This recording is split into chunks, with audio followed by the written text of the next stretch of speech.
Feed you guys a riff here, okay? Start over here. Like this side, it's got roots and thirds in there.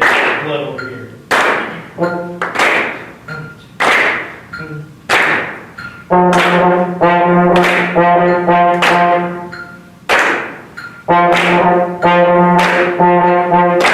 Get like half of us here doing that. Okay.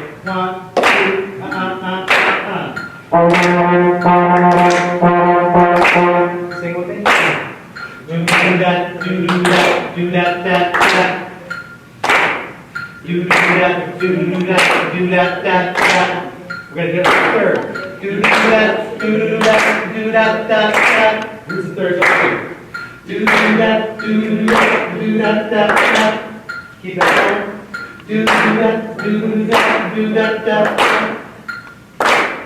Do that, do that, do that, that. Let's split it down. We're gonna grab some over here. Da da da da do that, that, that. You sing so over here and do that, do that, do that, that, that. It's stuff you gotta do. That's okay. Do that, do that, do that, that. Do that, do that, do that, that, that. Sharp line. Do that, do that, do that, that, that.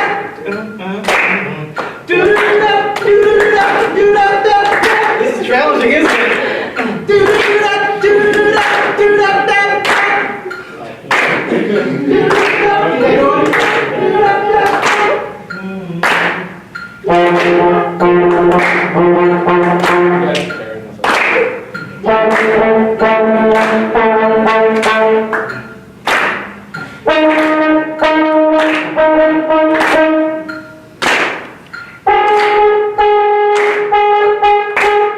keep it going. Do that, do that, do that, that, that. Do that, do that, do that, that, that. Do that, do that, do that, that, that. Do that, do that,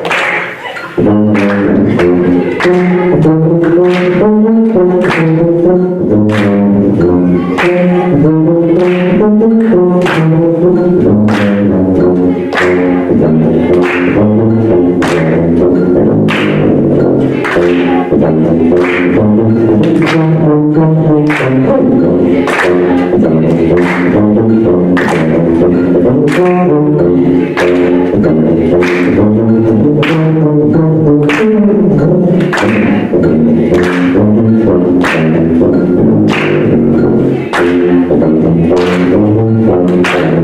Just arms and do that, do that, do that, that, that. Do that, do that, do that, that, that. Do that, do that, do that, that, fast time. Do that, do that, do that, that, that. Cool. Hey, thanks everybody. You made that easy. Super easy. So, thank you very much. Oh man, that's stressful. Yeah. Right? for all involved. My name is Cody Henry. Some of you might be listening to some of my comments on your band, or maybe some of you might have had some direct comments. I know I worked with the Winsville Holt Band, I believe, right? Where they at? Yeah, represent right there. Cool. I put this on airplane mode so it doesn't interrupt us. There we go. So, what I wanted to talk to you all about is pretty much like leading up to where I am right now as a musician. And my career has taken a lot of different twists and turns, and it definitely didn't end up where I thought it would end up. For instance, I started playing trombone. I never would have thought that hunk of metal over there would ever be in my, arsenal of instruments to play. But I actually play about as many gigs on that thing as I do on that thing, And as a musician that's looking for work and sustainability, I've been super lucky. So I kind of wanted to run down a little bit of like just, my life as a musician, and I also want to say before I get into that is that I'm super happy where I'm at right now. Like I am, not just physically here. I'm happy to be here as well, but just as a musician, I'm like working. It's sustainable. I've got 3 kids and a wife. Everything's working out pretty good for me. And there's times like in the middle of this story that I'm going to tell you that I definitely had my doubts. We all have our doubts while we're pursuing something that we want to get good at. Am I even really cut out to do this? When all the negative emotions start coming out. So, look at that. Yeah, that card is done.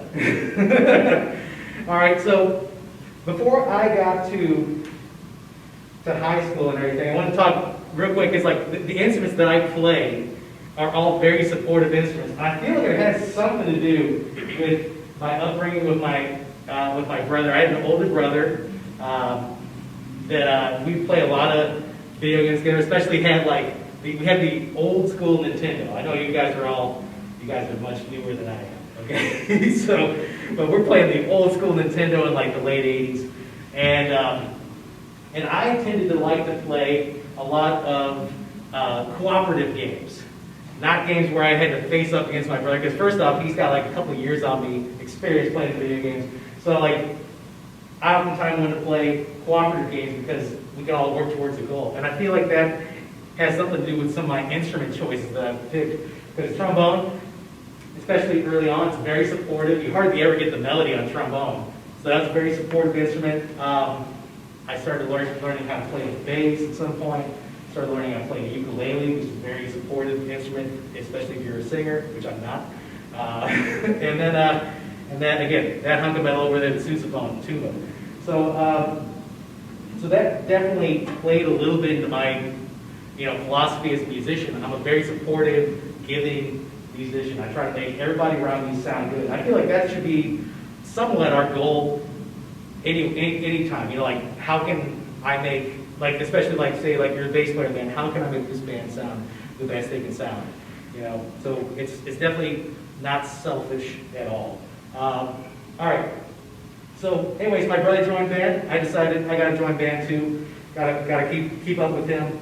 And I had I came from a very, very small school. I don't know what your all's situation is, but it was we had one concert band, we had one jazz band that meets at like 0. I know a couple of you, waking up and showing up at 6:30 a.m. rehearsals and stuff like that. That's really cool. I love that initiative. So I came from this really, really small school. There'd be maybe 2 trombones in the whole band. Concert band we're talking about. So this is really small. Jazz band would be even less. It might just be me in the jazz band. But the band director that I had was really nurturing towards I had really had this initiative, and I worked really hard on all this music, and I'd show him that I've got this all done already. He'd be like, "Hey Cody, we're gonna be working with the clarinets for most of the hour. Why don't you go back and learn how to do something different?" I'm like, "Okay." And he had a bass in the back, so I started working on bass. He also had Finale 2000 on his computer. It's crappy school computer. And so I started working on arranging for like the pep band, you know, as simple as that is. But the big thing was like learning the bass. It definitely gave me a different perspective of playing music. If you're a horn player, I feel like it's really cool to like check out these rhythm section instruments. Same thing with like a rhythm section instruments. Check out horn players, so it kind of teaches empathy, you know, towards what those instruments have to do. So anyways, I was working on playing bass and joined a band that played like Green Day and like Goldfinger and Ben Folds 5, all these like bands that were kind of newer in the 90s. Played a couple gigs, played a couple like, we played our school lock-in and everything. That was like our crowning achievement right there, maybe a house party or two. And eventually, on the trombone, I joined a couple like ska punk bands, you know? So like, how many of you are in bands outside of your school bands? Awesome. What kind of music y'all playing over there? Outside of band? Okay, cool, awesome. That's great. You know, again, you know, getting that experience with different musicians besides the band program. Someone over here raised their hand too. Just the Wentzville community band thing. Cool. Like, No, that's great. Even like, but being in a situation where you can be creative is also really advantageous. So for those groups, it was like, you know, we're playing like these venues like where it's a 7-piece band. You know, if you're familiar with ska music, it's usually the thing that really resonated with me was like these bands are being played on the radio and they got horns on. You know, that was exciting for me as a horn player. You know, because it's like, oh, I can maybe function, you know, in a rock band of some kind. And so anyways, I joined those bands, played with them throughout my last couple of years in high school, and then by the time I got done with high school, I was like, well, what am I going to do, you know, with my life? And the only two things I was good at was mowing lawns and playing music. And I'm like, well, I guess I'll pursue music. I'll try music out. And so, yeah, college. I didn't know what I wanted to do. Definitely wanted to have music as part of it. And I decided to study jazz because, and this is goofy as all get out, I thought it would make me a better ska trombonist. You guys know about any ska bands these days? Exactly, like one person raised their hand, you know. There's not a lot of gigs for ska trombonists out there, everybody, so it's kind of ridiculous me thinking that I'm going to make a living off that. But either way, that's where my mind was at the time. And I thought, well, if I can be a better improviser, I can be better writing horn parts, I can be better improvising in that setting, because there was some improvising in that setting. Where I decided to go, I went to SIE because of the teachers that were there. Definitely when you're picking out a college, make sure you know who's on faculty and it's people you can kind of gel with. Well, the people that I've met at all these like summer jazz camps, these Widener camps, and you've attended a Widener camp, maybe you might know some of these names, but I had Brett Stamps, Reggie Thomas, and Rick Hayden. And they happened to all be at faculty over at SIE.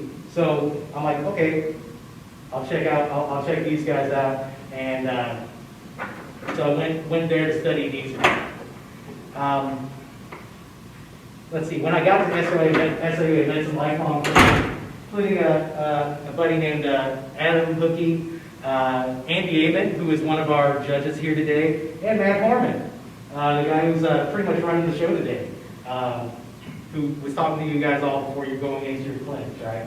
So it's cool. The longer you stay in music, you start making all these friends and keeping all these friends. I found initiative when I really feel like I really found initiative when I got to SIE, in the sense that I started staking out extra lessons. Like if somebody else that was kind of like was signed up for lessons decided they didn't want to show up to a lesson, I'd be outside of Brett Stamps' office, the trombone teacher, and be like, "Hey, what's up, Brett? You know, can I hang out with you for a half hour or so?" And he'd be all about somebody being into playing music. So, that also helped a little bit, taking extra lessons, pretty much stealing lessons. My third year at SIE, I started finding a love for arranging and composing. And so I started getting that a little bit more. Before that, I'd only written a couple, pet band charts or whatever. I was also, again, I mentioned that Brett Stamps was a big part of me going over to SAE, but the classical trombone teacher was a big surprise. A guy named Jim Martin, who's teaching over at St. Charles Community College right now. Jim Martin was the last bass trombone player to play with Buddy Rich's band. So if any of you listen to any Buddy Rich's music, especially from like the mid-'80s, you're hearing Jim Martin on bass trombone. And he's a really big guy with a really deep voice and super funny. And so I feel like I even got like a little, every time I'm like in a private lesson situation, I try to like channel that energy of what Jim was, trying to be funny, trying to crack a smile here and there. So I learned a lot from Jim. But one of the things I didn't think would pay off as much is how many trombone players do we have in here? We have, I met Lyle up earlier. Okay, whole trombone section over here. What's up? How many of you have unfortunately had an encounter with tenor clef yet? A little bit. Oh, you raised your hand right here. What do you trombone as well? Yeah. Okay. So it's tenor clef. So tenor clef is like a pain in the neck to read, but you get better at it. But so whenever I got into arranging and writing, I didn't think I'd be using this tenor clef stuff as much because a lot of the music I played didn't have it in it, even the classical stuff. And I didn't play in the orchestra, so I didn't come across it there.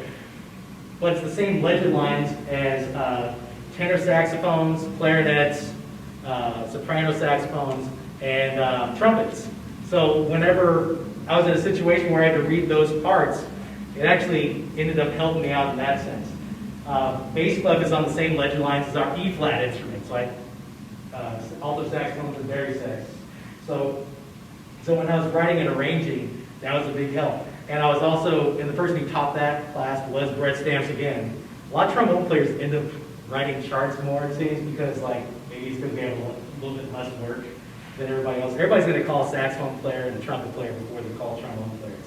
It's a sad reality trombone section, sorry.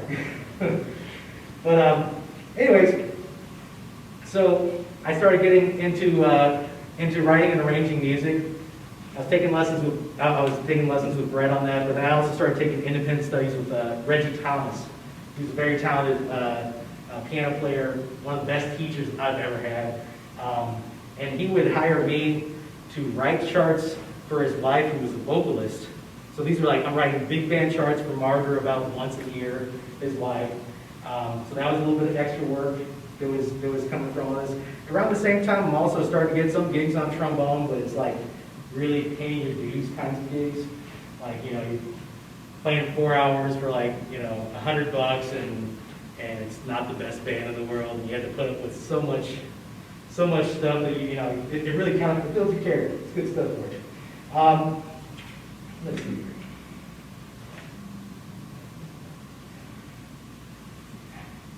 All right. So, anyways, around that time, I also, this is where we kind of get into the idea of I wasn't sure if I could even make this work. Again, I had my doubts. Had a lot of encouraging friends, fortunately. They kind of got me through those situations. But it's like thinking about how am I going to make this work with just playing, jazz trombone gigs or wedding gigs, and are these kind of jobs that I wouldn't want to play, So you really do have to kind of supplement your income with a bunch of other things on the side, but it can still all be music related. So around that same time, I started taking in some private lessons from some of the schools around town. So I called up Collinsville or Belleville on the Illinois side, or Granite City, and basically asked hey, do you have any trombone students over there? Do you think I need some extra guidance? I started working with them. And building that repertoire or that studio of musicians, but also getting that experience of teaching these students brought some income, but it also brought I get to try a lot of stuff that my trombone professors worked with on me. So around the time I started getting gigs, again these were talking wedding band gigs, You have to play like top 40, Motown, some of the newer music. There would always be like a jazz set at the very top of the gig, so you had to be able to do all that stuff. So I learned gig etiquette, which included stuff like showing up early, not on time, but early. You know, you might have to be there like a half hour or 45 minutes early, because you never know what can happen on the way to the gig. Dressed correctly, you know, might be a tux gig or whatever. Being prepared for that, not only having the opportunity, but being prepared for that opportunity. That comes with talking to the band leader, finding out what songs do I need to learn, and just trying to put your best foot forward. But probably more than anything, this is something that I think goes for anything you end up going into professionally, but just being easy to work with. You know, like if they so that again, all that stuff being prepared, but also like being able to crack some jokes on stage and everything, being able to like roll with the punches and everything. If something negative comes from the crowd and everything, it's like, okay, just put it behind you. You gotta salvage the gig. So I was learning a lot of neat stuff when I was at that point in my career. Let's see here. So I graduated from SIUE. I had plans of moving out and going somewhere else, but I established such a good income in the St. Louis area. I didn't want to give that up. I didn't want to start off somewhere new, so maybe I kind of cowered it out of that situation. I ended up sticking at SIUE for my grad school. So a little bit more of the same there, but I started picking up gigs playing or teaching at Jazz St. Louis. They have a program called Jazz University. Is anybody familiar with that program? If not, it's an audition program. It's free to attend. You just have you have to make the program. Myself and Andy Amen runs it. But so I've been with them since like 2008. So you start building these gigs, and as long as you're not burning any bridges, you can keep these jobs going. So pretty cool. Let's see. Post school. Once I got out of college, this is where some neat things started happening for me. First off, it's like all of a sudden you're free. You don't have any specific things that you have to do for your teachers. No obligation. So it's like, what do you do with yourself? Had a lot more time to practice.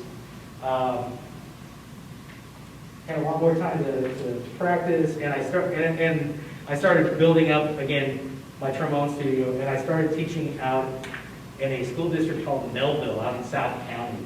And so they not only would have me work with the trombones, but they'd also have me work with the euphonium players and the tuba players. And my friend who got me that job, a guy named Jimmy Hahn, Jimmy says to me, "Hey Cody, I noticed you're bringing your trombone into those tuba lessons." And I'm like, yeah. He's like, "Well, you can borrow one of the tubas. You have an extra tuba right here." I'm like, "Okay." And he's like, "Well, the problem is I don't play tuba." And he says, "Okay, well, maybe you should learn how to play tuba." And at the time, my wife was a band director, so she had an extra one in her band closet at school. So I started learning how to play the tuba. And I didn't think this would be have such a big impact on my music career, but it did. Learning how to play the lower notes was really good for me. Learning how to play in a rhythm section eventually. We'll get to that point in a minute, but I also started relearning how to play the electric bass that I had started working on in high school. And so, let's see here. That definitely helped me develop my ear a little bit further. Then I got a call for a job that it was in fall of 2009, and they asked me if I wanted to play traditional jazz on this performance. What I mean by traditional jazz, some of you might already know this, but for trombone, it's playing the tailgate style of trombone. So if the melody was something like This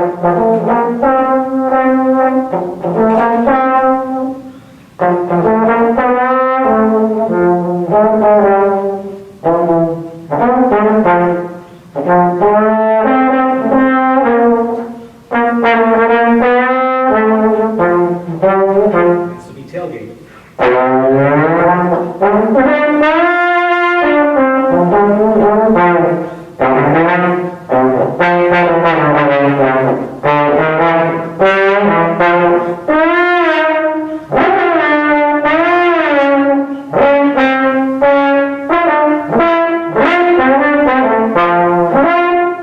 And being able to play like background parts behind a trumpet, a lead instrument playing the melody. So a lot of times it was just playing counter melodies. So I was like, okay, I played one traditional jazz gig before this gig, and I completely bombed. Okay, it was like one of the worst gigs I had ever had, and, and I'm like, man, that was not good. And there wasn't a lot of gigs before that, but that I felt that way. Definitely took me out of my comfort zone. So I'm like, okay, no more excuses. I've got all the time in the world. I'm not in college anymore. I can work on this. And this gig was 3 months away, so I worked my tail off trying to learn a lot of these tunes. Again, you have to play more of a counter melody line. So more than anything, I need to know the chord progressions of these tunes so I can react to the melody. So of the 3-hour gig that I ended up on, and it was a weird gig too. Like you end up on some like weird gigs when you play enough music. It was like on some dude's like land. He had a mansion. He had a freaking train that like went around the lake. I got to ride the train around the lake. Like during one of my breaks, I'm like, yeah, this is normal. And but out of the whole 3-hour gig, there were only 3 songs they called that I knew. And one of them was like Take the A Train. I already knew that before, I didn't have to even learn that's the song for the gig. So it was a lot of like, nudging the trumpet player. I'm like, hey Dave, what key are we in? How many bars are in this tune? And where does the bridge go to? Like that got me through most of the gig. And they were pretty happy with what I did. I felt much better about that.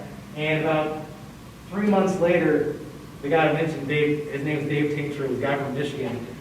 He called me and said, hey, you wanna play on a cruise ship with me for like 2 weeks? I'm like, yeah, sure. We're going to like the Gulf of California. It was it was super nice. I'd never traveled with the horn, up that point. So anyways, he asked me to play this. Again, opportunity arises and then being ready for it. So I prepared for that gig quite a bit, and played.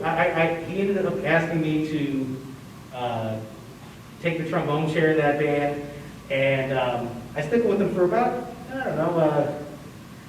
8 years or something like that. We played lots of gigs on the West Coast and East Coast, down in Florida. Got to get a bunch of stickers for my trombone case and everything, so that was fun for me, like just to kind of build this, there's lots of neat places I got to play. I got to meet a lot of neat people, and if it wasn't for music, I wouldn't have been able to do that, because I don't really get to travel too much, so I was really, really lucky when Dave gave me a call to join his band. We recorded a couple albums, did a bunch of neat, like, little kind of kids shows and everything, like where we go to the festival early and then play at schools. Let's see. There's that. All the professionals have this. So while all this was happening, I got another neat gig playing, or actually writing a tune. I did not expect this, expect this to work out as well, but there's a comic book company in St. Louis called Lion Forge, and the guy who ran Lion Forge also funded the new renovations to Jazz St. Louis. It used to be a different setup. How many of you have been to Jazz St. Louis to see a show? Nobody? Check it out. It's really, really cool. Oh, hey, back there. Yeah, cool. Yeah, so it's a really, really neat venue. But they just recently renovated that, probably 7 or 8 years ago. And 8 years is recent for me. So the person who funded that, I knew he was a millionaire and everything, and basically they asked me, hey, could you we need you to write a theme song for an anime that we developed out of Korea. It was like the first ever like all Korean made anime. I'm like, okay, cool, you know. And I talked to some of my friends on the West Coast, like, what would you charge for something like this? And I ended up I'm like, okay, he's a millionaire. I've got to have the money to produce this and then pay myself. So I like just threw like a random number out there. I'm like, how about $10,000? and they didn't blink at it. They're like, yeah, sure, $10,000, you got it. And they're like, okay, you know, like all of a sudden I'm getting, you know, like paid pretty good to like write a song that, you know, within 2 weeks I produced something for them. I want to play a little bit of this for you, but it's not the original recording that we did of this, but eventually the song, I had the rights to the song, so my band, Funky Butt Brass Band, eventually recorded this. So I want to kind of play this for you. Let's see here. If we have, hold on a second, if we got an internet connection. There we go. So again, the band is Funky Butt Brass Band. Dive is the name of the song. All right, so here it is. So again, they wanted me to they gave me the intro, and they wanted me to write something to this, and I kind of felt like it had I don't know, like a Cowboy Bebop kind of vibe to it. So I tried to make that happen with this. So listen to it just a second or two of this.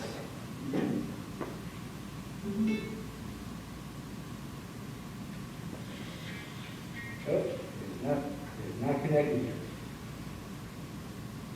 On there now. Embarrassing me. Oh, there it is.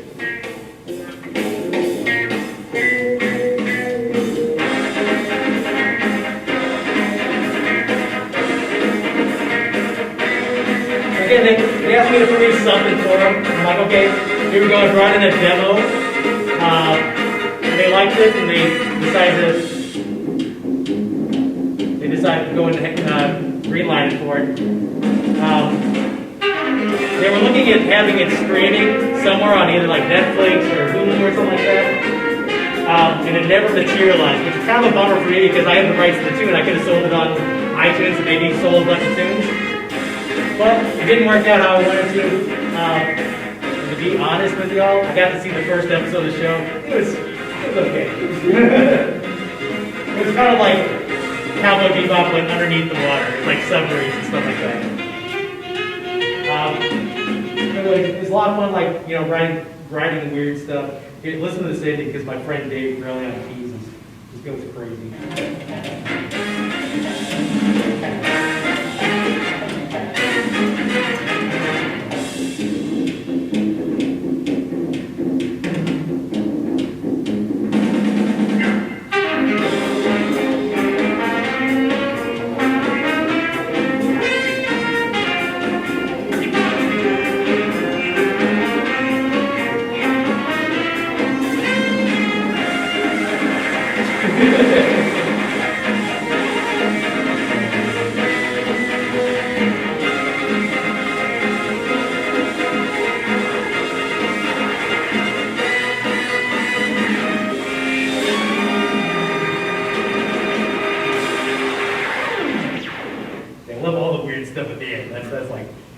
That's what I came for.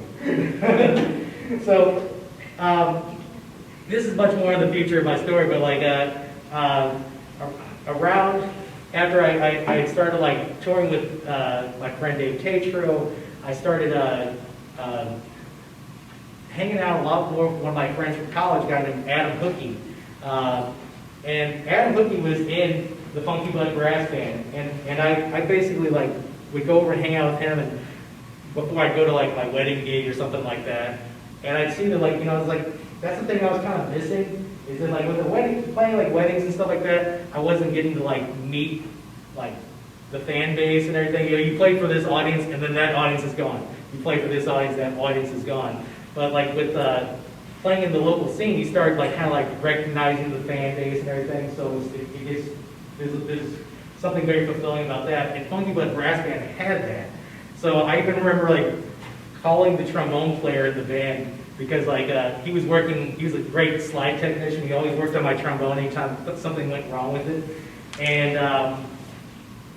And basically saying like, man, I'm so jealous of like you being in that band. I couldn't do what you do, but like, it's like, cause he's like also singing and stuff like that. But like, it was, there's definitely mutual respect there. So a couple of years later, I'm making music with my friend Adam. We start playing in a duo together where he's playing, we called ourselves, this is a dumb, you're gonna play in a lot of bands in your career where they have like dumb names. This one's called the Sophisticated Babies. And Sophisticated Babies was St. Louis's premier ukulele tuba duo, okay? So like, he'd sing, play ukulele, I'd play tuba, and we try our best to like, basically make it to where it was our motto was novelty with integrity. So we do like stuff like Bohemian Rhapsody by Queen, again, tuba and ukulele, Dream On by Aerosmith, Ben Folds 5 songs, whatever, you know, like just like try to find like really challenging tunes and perform them, and Adam had this energy about him, which was a lot of fun. So in that situation, I'm the bass player, pretty much like the group for the whole group and everything. Within a year, the tuba player from the sousaphone player from Funky Blood Brass Band wanted out. His name was Matt Brinkman. He wanted out. So again, another opportunity arises. They wanted me. I even suggested other tuba players to them, like, why about this guy from St. Boogie Brass Band or this guy from Festus, and you know, and it's like, no, we want you. Again, I think it had more to do with like just personality. Like we all got along together, you know. So don't overlook that. You know, musicality is one thing. Like being able to like play at this great level is great, but it's really hard to get along with. That'll make it a little bit more difficult. So that's why I was saying, like, encourage you to like start bands outside of your band program. You know, if you have a bunch of people you like hanging out with, start a band with them. It's a lot of fun. All right, so played with Funky Blood Brass Band for a couple years since 2016. It was really cool.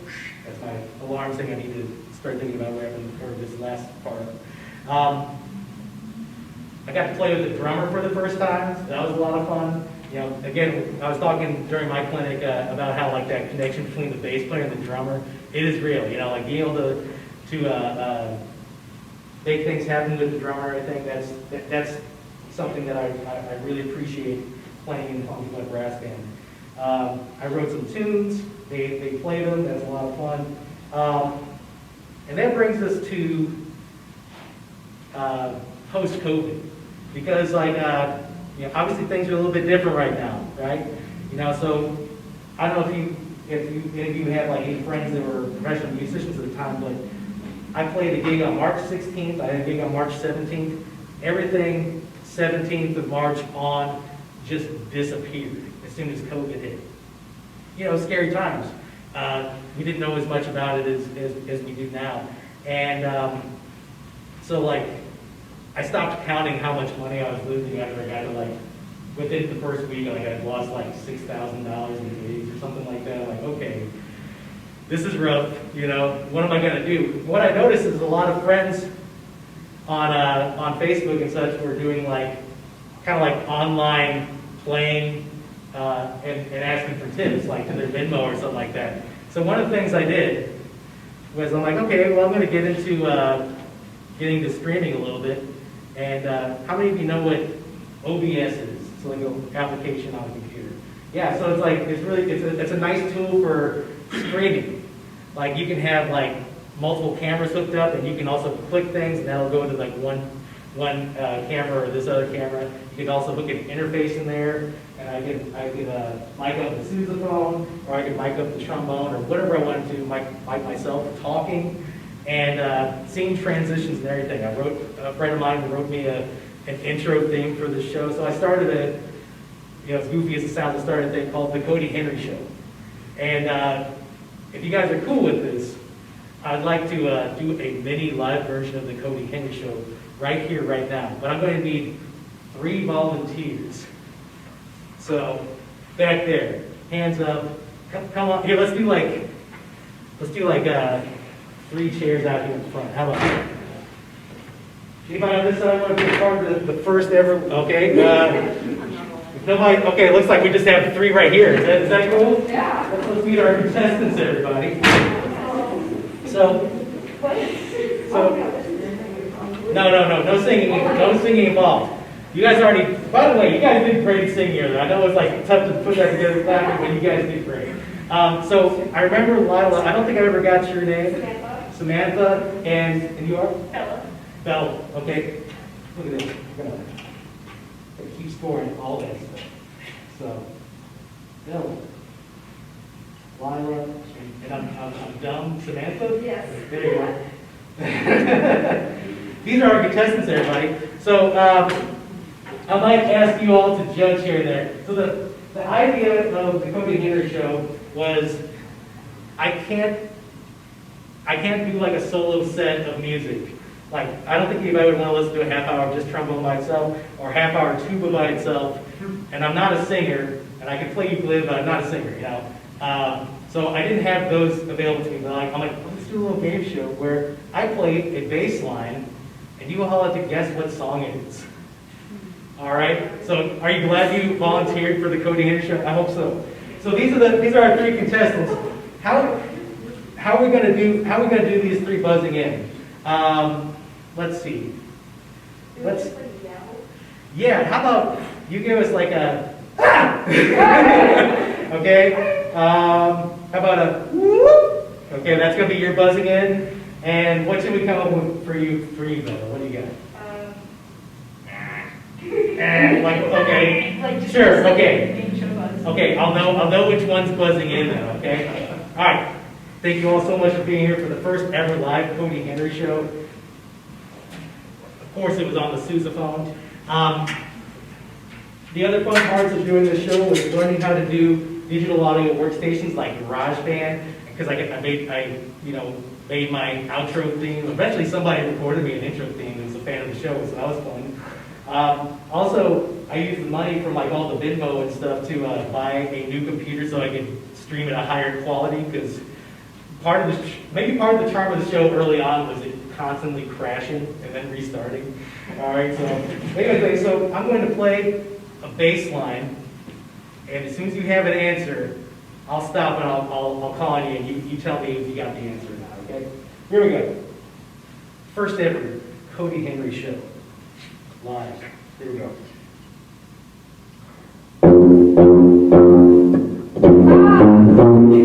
Another one bites the dust like Queen. You don't even have to tell me the name of the band, but you are correct. Yeah. All right, give it up.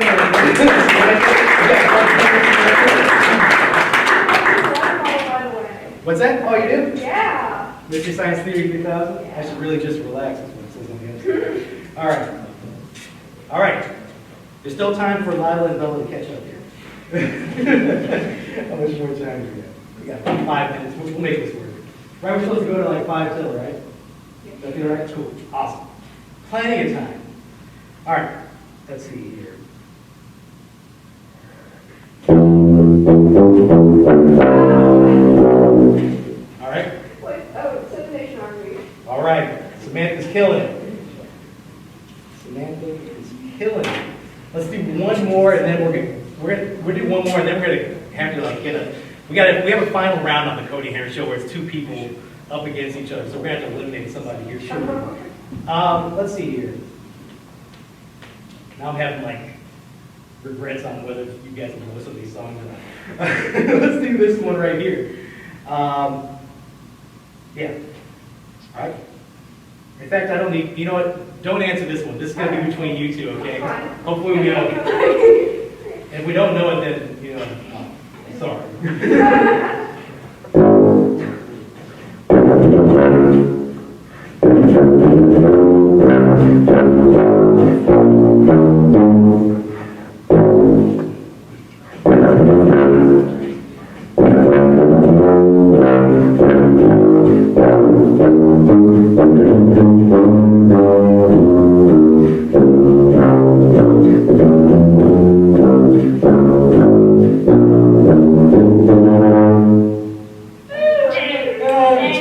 Wait, what you got? I think it's ABC. No, it's Michael Jackson. It's okay. I think I might give you the point just because you're the closest of the three, but back there, what do you got the It's, answer? I want you back. I want you back, Jackson 5. So, Lila, you did great. You can go and take a seat. You two stay here, okay? Yeah. Okay. So I got like two more baselines here, and I think what we gotta do is like, you've gotta, you can answer any of these two correctly, and you'll win. Okay. You have to get 2 in a row to win. All right, look at it. So you got an advantage over here. Nervous. I don't know this.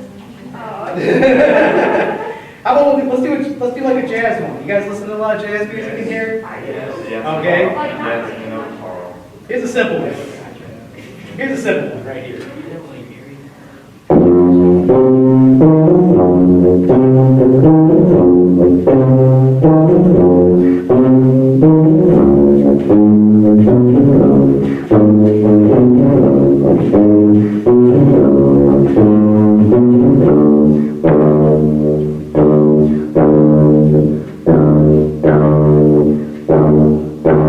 Give you a hint.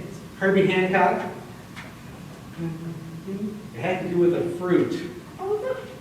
watermelon man? It's not watermelon. Man. Oh. That's what it's called. Oh. There's another fruit one though. Anybody? I'm like, this. That's Cantaloupe Island. Thanks, man. All right, so, all right, I gotta come up with another one then. Carl. Yeah. That was pretty good though. Yeah, didn't we play that before? Like sight read it? Once? All right. I'm sure you have. Let's do one more and let's just see what happens. If it ends in a tie, that's fine. Okay. There's 2 answers to this one. I'll accept 2 answers to this one. Okay. Very simple bass line. It was used by a rock band, eventually used by a rap artist.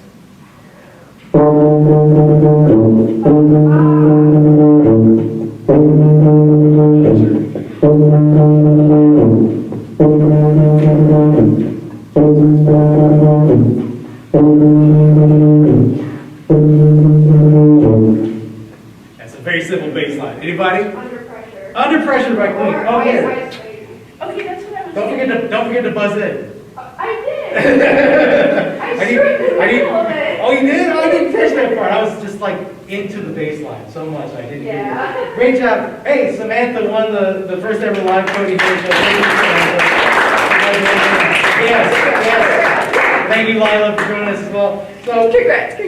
yeah, congrats everybody. That was really fun. Congrats. So, My hand's really sweaty. It's okay, mine is too. It's hot. in closing, again, this whole time I could have turned on the lights and I didn't. I'm so sorry. I feel like I've like really like deprived you of the awesomeness that is the lights of the sousaphone.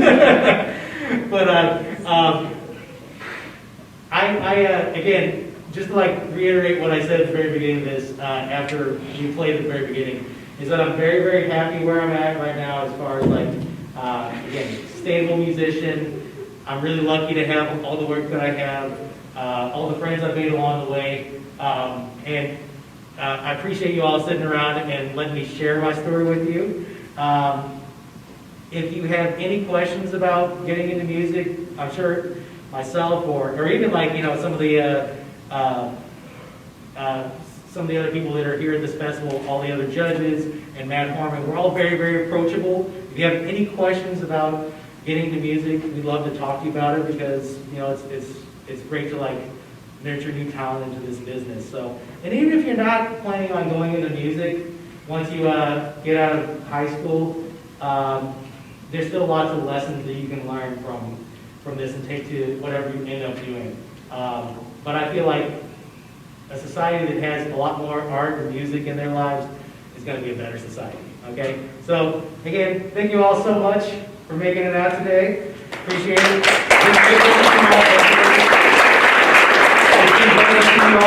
And thanks for preparing music for today.